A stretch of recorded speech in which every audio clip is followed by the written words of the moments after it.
आप काहे पढ़ाई लिखाई के पीछे पड़े हुए हैं, छात्रों को पढ़ाने के लिए हमारा अपनी जान लगाए दे रहे हैं। हमने देखा वीडियो में आपने कहा कि आप सालों साल घर नहीं जा पाते हैं। मेरे पास कोई ऑप्शन नहीं है यार, मैं घर नहीं जाता 3-3 4-4 साल। आप नहीं समझेंगे कि मेहनत करके कैसे जोड़ा जाता जियो।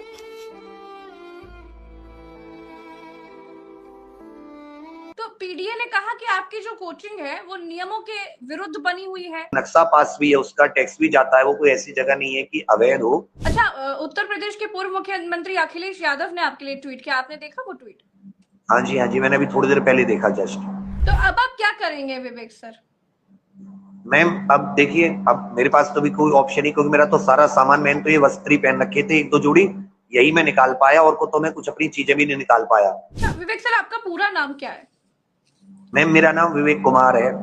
अब इसमें अच्छा। बहुत सारे मेरी जाति को लेकर मैम इसमें बहुत ज्यादा डाउट रहते हैं। दोस्तों, पेपर लीक के खिलाफ इलाहाबाद में एग्जामपुर कोचिंग के छात्र प्रदर्शन करते हैं। सरकार अगले ही दिन विवेक सर की एग्जामपुर कोचिंग को सीज करवा देती है और कहती है कि आपकी कोचिंग नियमों के विरुद्ध बनी थी, नियमों के अनुसार नहीं बनी थी। उसके बाद विवेक सर के रोने का वीडियो, उनकी उदासी का वीडियो, उनकी भावुकता का वीडियो हर किसी ने देखा। तो ये सब कैसे हुआ, क्यों हुआ, इस पर सीधे विवेक सर हमारे साथ जुड़े हैं, उनसे ही बात करके समझने की कोशिश करते हैं। विवेक सर, आप जिस तरीके से रोए वो पूरे देश ने देखा। साधु की सरकार में एक शिक्षक को रोना क्यों पड़ गया? मैम उसमें जो था कि एक दर्द होता है ना कि भाई अपने कोई चीज है जिसपे आपके ऊपर लोग डिपेंड है, आपके स्टाफ के मेंबर है 250 लोग हैं और आपके इतने सारे स्टूडेंट जुड़े हुए हैं, तो फिर वो सब एक आप रोक नहीं पाते, क्योंकि हम लोग बहुत साधारण परिवारों से आते हैं, हम लोगों ने मेहनत ही सीखी होती है, हमसे कुछ और चीजें हमें पता नहीं होती है दुनिया में ज्यादा, और बच्चे ही हमारा साधन है, सब कुछ उन्हीं के पीछे हम लोग रहते हैं, तो वो फिर इंसान कंट्रोल नहीं कर पाता इमोशंस को। तो पीडीए ने कहा कि आपकी जो कोचिंग है वो नियमों के विरुद्ध बनी हुई है। ये क्या पीडीए को बाद में दिखाई दिया जब आप प्रदर्शन करने के लिए छात्र गए, पेपर लीक के खिलाफ आवाज उठाने के लिए गए, उसके अगले दिन उनको दिखाई दिया? उसके पहले उनकी आंखों में मोतियाबिंद हो रखा था क्या?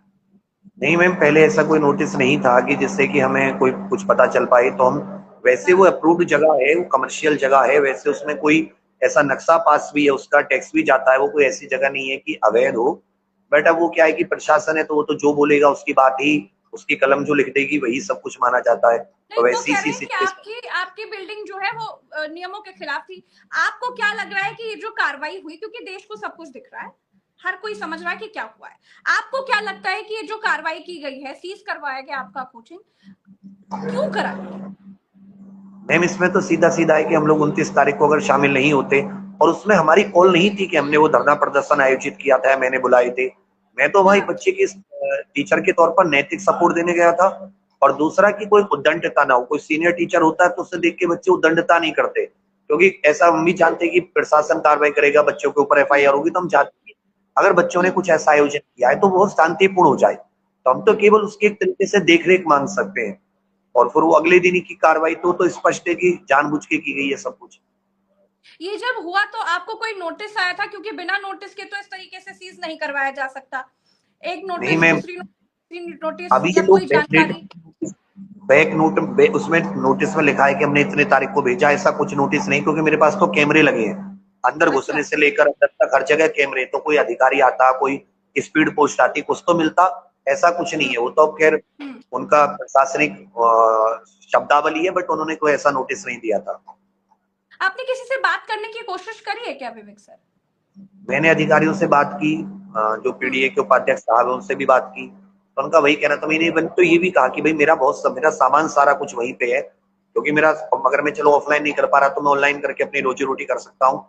बट उनका था कि उसके लिए भी बहुत सारे उन्होंने कागज कार्रवाई बताई कि ये सब इकट्ठा करेंगे, मतलब वो ये है कि वो जल्दी उनका नहीं था कि वो उसको खोलने दे, मुझे सामान निकालने दे। अगर 3 दिन का 2 दिन का नोटिस देते तो कम से कम उतना सामान निकाल लेता, कहीं लगा देता अपने रूम पे कहीं भी, कि जहां मेरा काम कम से कम 5% काम तो चलता रहता। उसके बाद क्या बोले वो आपसे? तो उन्होंने वही कि भाई ये सारे कागजी कार्रवाई पूरी कीजिए, तब हम लोग देखेंगे। अरे अच्छा, उत्तर प्रदेश के पूर्व मुख्यमंत्री अखिलेश यादव ने आपके लिए ट्वीट किया, आपने देखा वो ट्वीट? हाँ जी, मैंने अभी थोड़ी देर पहले देखा जस्ट। तो आपके सपोर्ट में बहुत सारे लोग खड़े हुए हैं। हालांकि ये बहुत दुर्भाग्य की बात है, एक देश में, हमारे देश में, जहां गुरुओं को भगवान की उपाधि दी जाती है, वहां पर एक शिक्षक इस तरीके से रो रहा है, वो अपना दर्द बयां कर रहा है और किसी के आंखों में आंसू नहीं आ रहे हैं, कानों में जू नहीं रेंग रही है। बहुत दुखद है, लेकिन क्योंकि सिस्टम है और सिस्टम पर सवाल उठाना हम पत्रकारों की भी जिम्मेदारी है, आप शिक्षकों का भी ये काम है कि आप अपने छात्रों को जागरूक करें और बताएं, समाज के लिए उनको अग्रसर करें कि कैसे रहना है। लेकिन ये सब जो आपके साथ हुआ, ये क्या इसके पीछे आपको ये लग रहा है कि ये जानबूझ करके इसीलिए किया गया है कि आप छात्रों ने और आपने जाकर के वहां पर प्रदर्शन किया, आवाज उठाई सिस्टम के खिलाफ, सरकार के खिलाफ, और उसके अगले दिन आपकी कोचिंग सीज कर दी गई, ये सोच करके कि अब तो ये बंदा चुप रहेगा, अब ये नहीं बोलेगा? और हमने आपके वीडियोस उसके पहले भी देखे, आप लगातार सिस्टम पर सवाल उठाते रहे हैं, ये कोई पहली बार नहीं है। हाँ जी मैम, जहाँ बहुत ज्यादा मतलब अति हो जाती है, ऐसा अभी भी हमने बहुत अच्छा तरीका अपनाया। हमने मैम ट्विटर कैंपेन की, हमने हाँ। ज्ञापन दिए सारे, हमने जो हर अनुनय विनय की कोशिश, तब बच्चों का कोई समाधान नहीं निकला, तब उन्होंने कैंडल मार्च का आयोजन किया। नहीं तो हम हाँ। कोई अराजक तत्व नहीं है, और हम बहुत जेन्युइन मांग थी, स्कोर कार्ड की मांग बहुत जेन्युइन। आप कोई एग्जाम देंगी मैम, तो आप चाहेंगे कि आपको उसका रिजल्ट का पता चले, कितने मार्क्स आए कितने नहीं आए, तो वो सब हम लोग। और लेखपाल में अगर ये वीडियोस आई है तो इसकी जांच कोई भी बच्चा चाहेगा, सिस्टम की पारदर्शिता शुचिता बनी रहे, उसके लिए सरकार की भी जरूरत है कि वो इसके लिए उचित कदम उठाती है। पर कोई सुनने वाला ही नहीं है, मतलब अब कोई सुनने वाला नहीं है तो कहाँ जाके कोई कहेगा। तो अब वो जानते हैं कि कुछ ही चंद आवाजें बची हैं इस उत्तर प्रदेश में जो ऐसी चीजों के खिलाफ बोल सकती है, तो उनका एक इनको भी बंद करा दीजिए। मैं तो सोचता हूँ आज गांधी जी होते और गांधी जी किसी अंग्रेजों के खिलाफ कोई ऐसी कोई आवाज उठा रहे होते जैसे उन्होंने 1917 में चंपारण में किया, तो आज उनको शांति भंग में जेल हो जाती, उनका पूरा वकालत बंद करा दी जाती। इन सच्चे तो अंग्रेज थे, ये तो अंग्रेजों से भी गए गुजरे हैं, लेकिन जिनका विवेक सर, बच्चों एक का बात फ्यूचर है बताइए, आज। इतनी जो जहां डेमोक्रेसी का ये कमाल का हाल पूरी दुनिया देख रही है, भारत में जिस तरह की डेमोक्रेसी का हाल है, आप काहे पढ़ाई लिखाई के पीछे पड़े हुए हैं? छात्रों को पढ़ाने के लिए हमारा अपनी जान लगाए दे रहे हैं। हमने देखा वीडियो में आपने कहा कि आप सालों साल घर नहीं जा पाते हैं और आपका एक ही फोकस रहता है कि आपके जो छात्र हैं वो अच्छे से पढ़े लिखे, उनकी नौकरी लग जाए, उनको रोजगार मिल जाए। लेकिन इस अमृत काल में काहे आपको पढ़ाने लिखाने की? इतने सारे मुद्दे हैं देश में, टीका टोपी, मस्जिद, मजार, अजान, उस पर बात करिए अपने छात्रों से। क्या पढ़िए मैम पढ़ाने मेरे की? साथ जो बच्चे जुड़े हुए हैं वो मैक्सिमम इतने गरीब परिवारों के बच्चे हैं कि उनको चंद पैसे जुटाने में भी उनकी बहुत ज्यादा मतलब मुसीबत होती है। मतलब और ये मेरा 90% क्राउड ऐसा है। तो मैं अपनी पहले से सरकारी नौकरी छोड़कर मैंने शुरू किया था बहुत अच्छे से सोच अच्छा। समझकर, मुझे उस बच्चों की सेवा करनी है जो मतलब जो बिल्कुल जिसके पास कुछ नहीं है, बिना किसी वर्ग, बिना किसी जाति, बिना किसी धर्म का मुझे कुछ नहीं होता। वो मेरा बच्चा है, उसको मुझे अच्छी जिंदगी प्रोवाइड करानी है, उसके माता पिता की भविष्य अच्छा हो, वो अच्छा करेगा तो उसके माता पिता का भविष्य अच्छा होगा। मैं यही हाँ। मैसेज पहुंचाता हूँ कि आप अच्छा करोगे, सरकारी तंत्र में जाओगे, तंत्र अच्छा होगा, आपकी परिवार की आपकी स्थिति अच्छी होगी। एक गांव में मान सम्मान गरीब परिवारों के पास उठने का इसके अलावा कोई तरीका नहीं होता। बहुत छोटी छोटी नौकरी होती है, 20-50, 25,000, 26,000, 30,000 इसकी सैलरी वाली। तो हम लोग उनके लिए काम करते हैं, तो हम लोग उन्हीं को यही मैसेज। अभी 8, 9, 10 जून का एग्जाम लगा है, लास्ट के 10 दिन इतने इंपॉर्टेंट होते हैं मैम, इतने इंपॉर्टेंट होते हैं कि आप पूरा रिवीजन कराते हैं अपने रिजल्ट को। अब मैं उन बच्चे का सोचता हूँ, वो मेरे से, उसने मुझे 2 साल दिए, 3 साल दिए, 6 महीने दिए। अब मैं लास्ट में 10 दिन में जो उसके बिल्कुल हाथ पकड़ के चलना था, मैं उसके लिए कुछ नहीं कर पा रहा। मेरा रिजल्ट, मेरे बच्चे का रिजल्ट खराब होगा, हमारा तो पूरा भविष्य ही चौपट हो जाएगा। तो अब आप क्या करेंगे विवेक सर? मैम अब देखिए, अब मेरे पास तो भी कोई ऑप्शन नहीं, क्योंकि मेरा तो सारा सामान, मैंने तो ये वस्त्र ही पहन रखे थे 1-2 जोड़ी, यही मैं निकाल पाया, और को तो मैं कुछ अपनी चीजें भी नहीं निकाल पाया।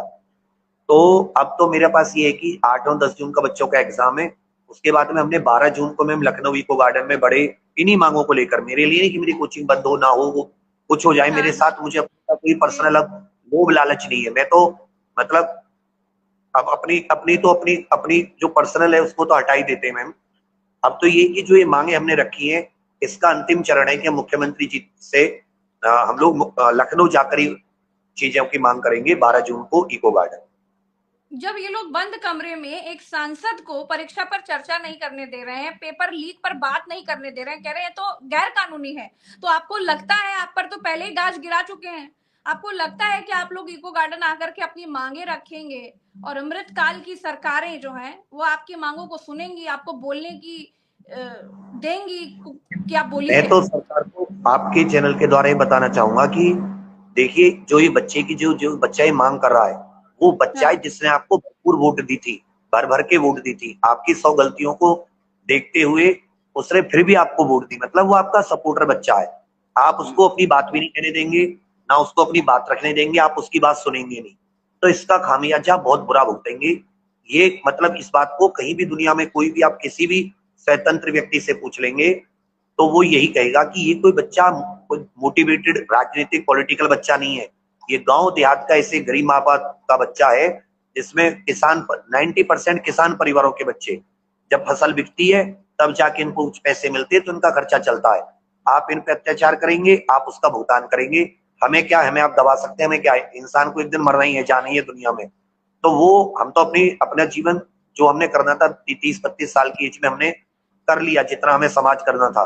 ये अब तो प्लस में चल रहा है हमारा, हमारा कुछ गरिमा नहीं घटेगी। आप हम पे जो भी कर रहे हैं वो आप ही की गरिमा घट रही है, हमारी कुछ नहीं। और उन बच्चों की नजरों में जिन्होंने आपको चुन को भेजा, अब उनकी नजरों में आप कैसा बनना चाहते हैं, अच्छा बनना चाहते हैं, बुरा बनना चाहते हैं, वो सबके ऊपर है, आप देख सकते हैं, कोई दिक्कत नहीं है। लेकिन हम जरूर आएंगे और अपनी बात शांतिपूर्ण चार दीवारी के अंदर जरूर रखेंगे। तो आगे क्या विवेक सर? अब अगर सरकार आपकी नहीं सुनती है तो क्या डर जाएंगे, घर में बैठ जाएंगे, क्या वो करेंगे? जाएंगे इको गार्डन और बहुत शांतिपूर्ण संवैधानिक तरीके से माननीय मुख्यमंत्री जी तक अपनी बात जरूर पहुंचाएंगे, फिर चाहे जो हो हमारे साथ। बिल्कुल शांतिपूर्ण, हम अच्छा। तो इतने शांति के बिना तो कुछ करेंगे। नहीं, ये तो बात ठीक है और शांति से ही करना चाहिए, अपनी बात रखनी चाहिए। बहुत अच्छी बात है कि हमारे देश के जो युवा हैं वो कम से कम अपनी बात रखने के लिए सामने आकर के हिम्मत तो दिखा रहे हैं कि हाँ भाई आप गलत कर रहे हैं, पेपर लीक कर रहे हैं, कोई लड्डू थोड़ी बांट रहे हैं, पेपर लीक कर रहे हैं, आपका मंत्री नाकारा है, निकम्मा है, निकालिए हम ऐसे मंत्री को। भाई पेपर लीक कैसे हुआ जा रहा है? बहुत बड़ा मुद्दा है। पढ़ी लिखी सरकारें होती तो शायद उनको भी दर्द महसूस होता पढ़ने लिखने वाले बच्चों का। लेकिन खैर छोड़िए, वो सब अलग बातें हैं। लेकिन विवेक सर, आप थोड़ा आप अपना कुछ बैकग्राउंड बताइए ना, अपने इतिहास के बारे में बताइए, कुछ आपके संघर्ष के बारे में बताइए, ताकि देश के लोगों को पता चले भाई कि कितने संघर्ष के बाद आज विवेक सर बने हैं। मैम, मैं मेरा जो गांव है वो बुलंदशहर जनपद में है, और मेरे पिताजी अच्छा। एक्स फौजी हैं, मतलब 38 साल उन्होंने फौज में देश को सेवा दी है। 38 अच्छा। ईयर्स, मतलब लोग 20-25 साल की एज में रिटायर हो जाते हैं, उन्होंने 38 साल देश सेवा की है। मेरी माता जी किसान है, बहुत अभी भी हमारे यहाँ वही पशुपालन जो हमारे किसान का होता है। मेरे नाना जी भी वो रहे हैं फौजी, उन्होंने 2-2 युद्ध भी लड़े हैं। तो मतलब हम लोग वहीं से, फिर मैंने बीटेक एमटेक किया हुआ है, बाद में मेरी एक सरकारी नौकरी लगी यूपीएसआई की अच्छी रैंक के साथ। तो अरे उसको वाह। छोड़ने के बाद में मुझे कुछ मतलब करना था क्यों छोड़ ऐसे दिया लोगों के फिर लिए। सरकारी नौकरी? मैं मेरा मतलब मुझे हमेशा से था कि मुझे कुछ ऐसे लोगों के लिए करना है कि जिनका साथ कोई नहीं देता, जैसे इनके पास पैसे नहीं होते पढ़ने के लिए, तो मुझे शिक्षा के क्षेत्र में ये कुछ करना था। तो मैंने उसके लिए ये सब छोड़ने के बाद में फिर एग्जामपुर बनाया 2018 में, और मैं फिर यही से तब से, और मैं तभी से आवाज उठा रहा हूँ। इवन मेरे चैनल की जो फर्स्ट वीडियो है जो 15 जनवरी 2018 को अपलोड हुई थी, वो भी यही है कि मैं उसमें भी उस समय की भर्ती में बच्चों के लिए एज में छूट की मांग कर रहा था, क्योंकि 5-6 साल से की बाद भर्ती आई थी। तो मतलब ये नहीं कि हम लोग आज ही इकट्ठे हुए हैं, चाहे ग्रुप डी हो, रेलवे के एग्जाम हो, और ऐसे नहीं कि हम रोज ही आवाज उठाते हैं, बहुत सारी चीजों को इग्नोर कर देते हैं। पिछले बार 60,244 भर्ती के इन्होंने स्कोर कार्ड देने की बात कही कि रिजल्ट के बाद देंगे, इन्होंने नहीं दिया। हमने कोई मांग नहीं उठाई, चलो कोई बात नहीं, आपने एग्जाम करा दिया, बच्चे सेलेक्ट हो गए, गरीब परिवारों के बच्चे अपनी जॉब पे चले गए, हमें कोई आपत्ति नहीं है।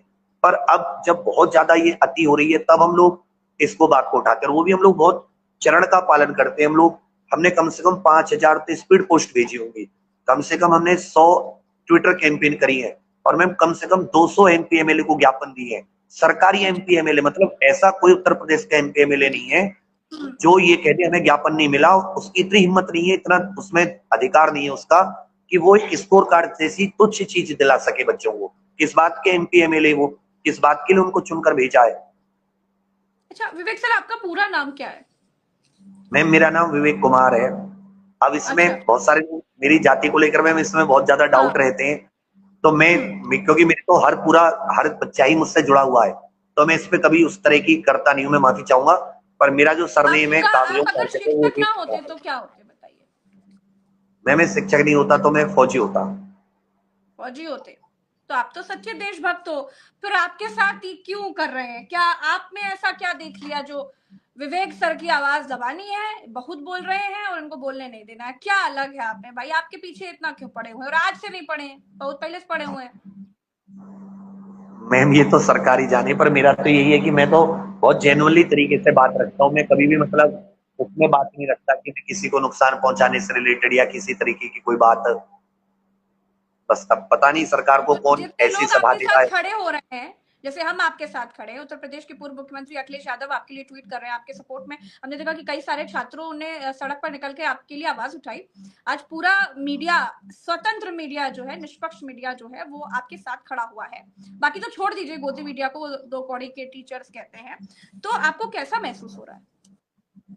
मैम ये तो मैं इसको बहुत अच्छे से मतलब बहुत अच्छे से इसको समझ रहा हूँ कि अगर किसी वो लोग समझ रहे हैं, जितने भी आप सभी लोग बुद्धिजीवी वर्ग है या पूर्व मुख्यमंत्री माननीय अखिलेश जी हैं, कि अगर वो दर्द समझ रहे हैं कि भाई किसी के साथ क्या हो रहा है एक सही चीज को उठाने के लिए, तो आज भी मतलब इंसानियत जिंदा है। मैं तो इस चीज को लेकर बहुत अच्छा महसूस कर रहा हूँ। 12 जून को क्या करने वाले हैं आप? मैम माता पिता अभिभावकों के साथ बच्चे आएंगे, अपनी बात हम लोग तब तक रखेंगे जब तक हमारी बात नहीं सुनी जाती। बिल्कुल सरकार से सत्याग्रह क्या एकदम। कहना चाहते सत्याग्रह बस सरकार से ये कहना चाहेंगे कि बहुत जेन्युइनली स्टूडेंट परेशान है, युवा वर्ग परेशान है उत्तर प्रदेश का। आप उसकी बातों पे ध्यान दीजिए, आप उसको इग्नोर मत कीजिए। उससे और उसकी बेचैनी आप सुन लीजिए, कम से कम वो बेचैन नहीं रहेगा। कोई हैं? गलत बिल्कुल कदम उठाते बच्चे बहुत निराश हो जाते, हताश हो जाते हैं, और उसके पास कोई और रास्ता नहीं है। या तो हमें टीचर को पीड़ा कह सकता है या अपने घर वालों को, तीसरे से कोई सुनेगा नहीं, किसी को मतलब नहीं है, और आप लोग सुनने के लिए तैयार नहीं है। मैं तो यही निवेदन करूंगा सरकार से कि कम इन बच्चों की बात सुन ली जाए। हम तो अलग है, हमें आप जो भी दंड देना चाहे दे दें कि हमने लोकतंत्र में आवाज उठाई, बट उनकी बात जरूर सुन लीजिए। चलिए, बहुत बहुत शुक्रिया विवेक सर, आपने समय दिया। दर्शकों का भी बहुत बहुत आभार। तो जब एक सिस्टम के खिलाफ आपको कुछ करना चाहिए था, सरकार को समझना चाहिए था कि ये पेपर लीक वाला सिस्टम कैसे रोका जाए, उस जगह पर आप जो लोग पेपर लीक के खिलाफ आवाज उठा रहे हैं, उनकी आवाज दबाने की कोशिश